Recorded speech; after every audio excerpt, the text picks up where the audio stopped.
6. Respond slowly. The power of the pause. We often regret the things we say in anger, but rarely regret the things we said calmly or didn't say at all. Seneca called anger a form of temporary insanity. And what cures madness? Silence, breath, stillness. Before reacting, pause. Count to 5. Step away if needed. The space between the stimulus and your response is where freedom lives. In that space, ask, what outcome do I want? Often, silence disarms the aggressor and honors your dignity. You do not need to explain, defend, or retaliate. Sometimes, silence is the most sophisticated response. 7. Lead with kindness. The power of generosity. The final Stoic practice is perhaps the most misunderstood: kindness.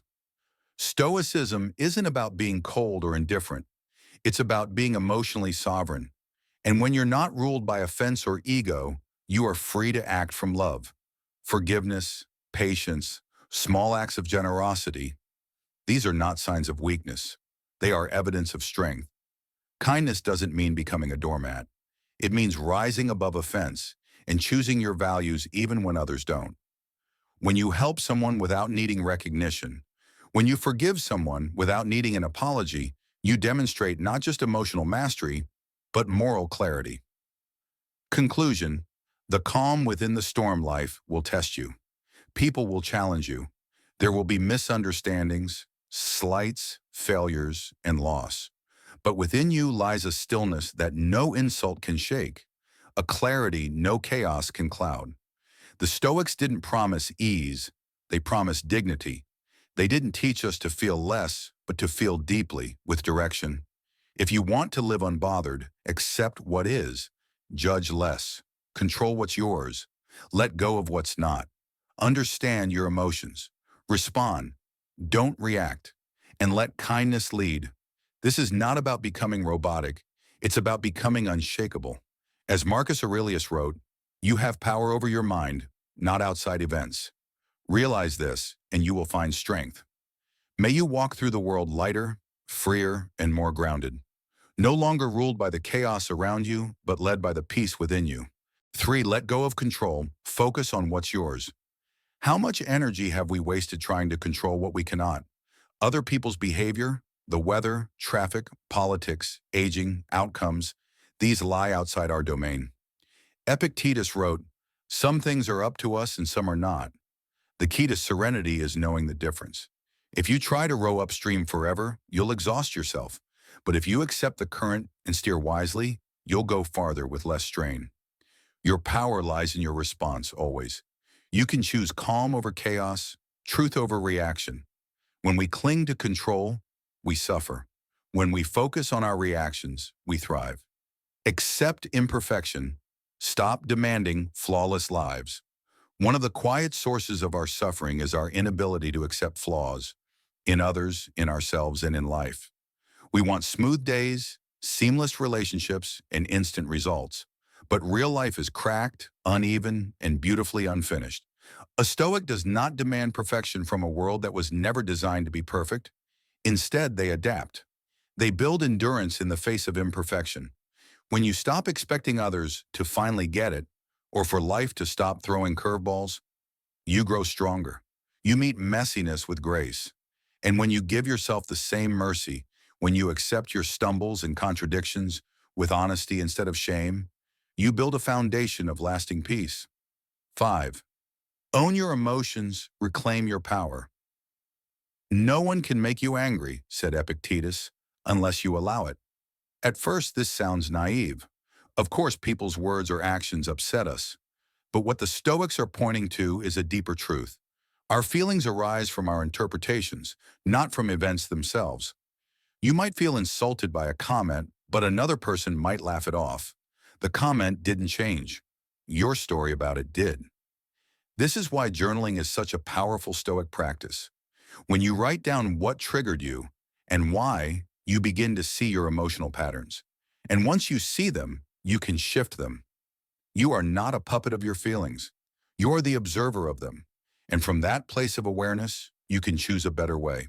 How to never get angry or bothered by anyone. A Stoic path to emotional mastery. Have you ever found yourself fuming after a stranger's rude remark or brooding over a loved one's careless words? Maybe it was a traffic jam, a canceled plan, or a passive-aggressive text that tipped you into frustration. Moments like these feel small, but their emotional toll can stretch across our day or even our week. We stew, we spiral, and we snap until the moment passes and we're left wondering, why did I let that get to me? This is where Stoicism steps in, not as a philosophy to make us feel less, but to help us feel more deeply, more clearly, and on our own terms.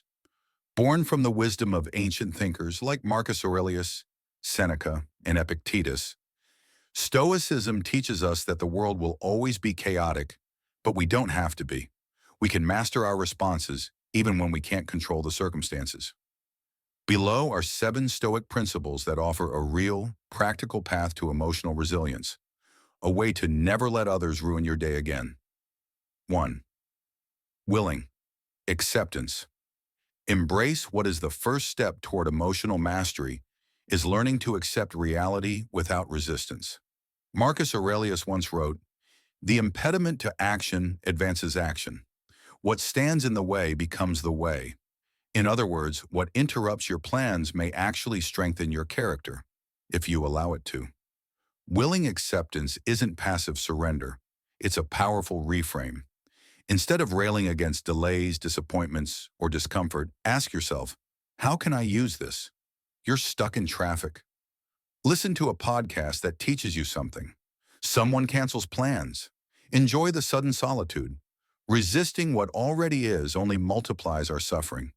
But when we meet life as it comes, with curiosity and calm, we begin to reclaim our peace.